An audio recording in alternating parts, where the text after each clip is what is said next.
राधे राधे दोस्तों, मैं हूँ रानी सिंगल।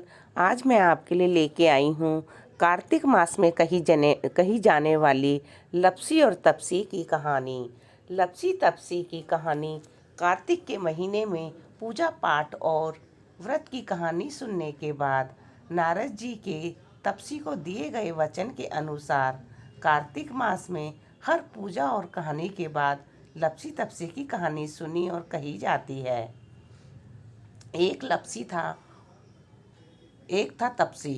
तपसी भगवान की तपस्या में लीन रहता था और लपसी रोज सवा सेर की लपसी बनाकर भगवान को भोग लगाकर खुद जीम लेता था।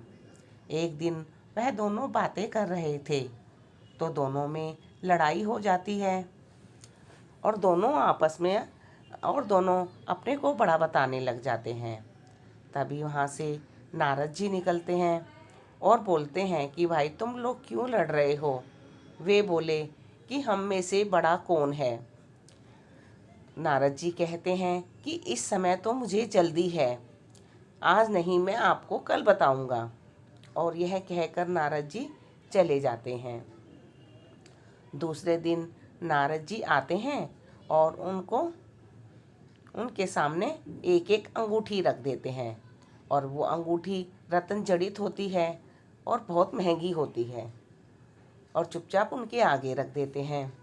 तपसी की जब आँख खुलती है तो वो झट से अंगूठी को अपने घुटने के नीचे छुपा लेता है और सोचता है कि आज मैं लपसी की सारी हेकड़ी निकाल दूंगा, खूब धन मिलेगा इस अंगूठी से, जिससे यज्ञ करूंगा और अपने आप ही बड़ा बन जाऊंगा।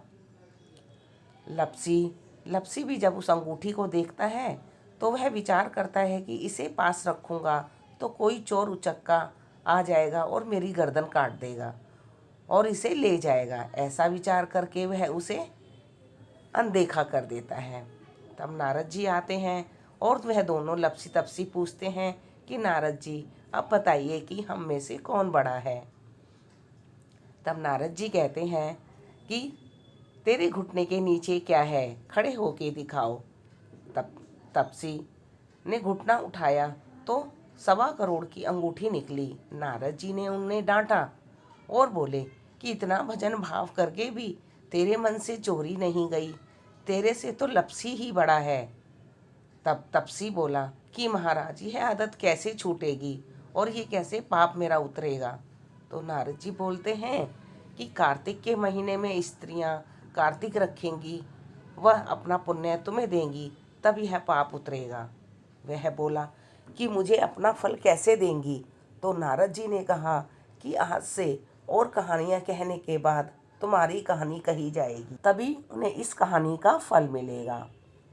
भोजन कराकर या सीधा देकर दक्षिणा नहीं देंगी तो ये फल तुझे मिलेगा। और दिए से दिया अगर जलाया जाएगा तो उसका फल भी तुझे मिलेगा। और कोई ब्लाउज साड़ी देगा और ब्लाउज नहीं देगा तो उसका फल भी तुझे मिलेगा। और अगर कोई गाय की या कुत्ते की रोटी नहीं बनाएगा तो उसका फल भी तुझे मिलेगा। इतना कहकर नारद जी चले गए। तब से और कहानी कहने के बाद लपसी तपसी की कहानी का रिवाज हो गया कार्तिक में। और सब कहानियाँ कहने के बाद ये कहानी कहनी चाहिए। तब नारद जी ने जो सीख दी वह भी सदा याद रखनी चाहिए। तो दोस्तों, अगर आपको मेरा ये वीडियो अच्छा लगता हो तो लाइक करें, शेयर करें और मेरे चैनल को सब्सक्राइब करें। तो बोले राधे राधे।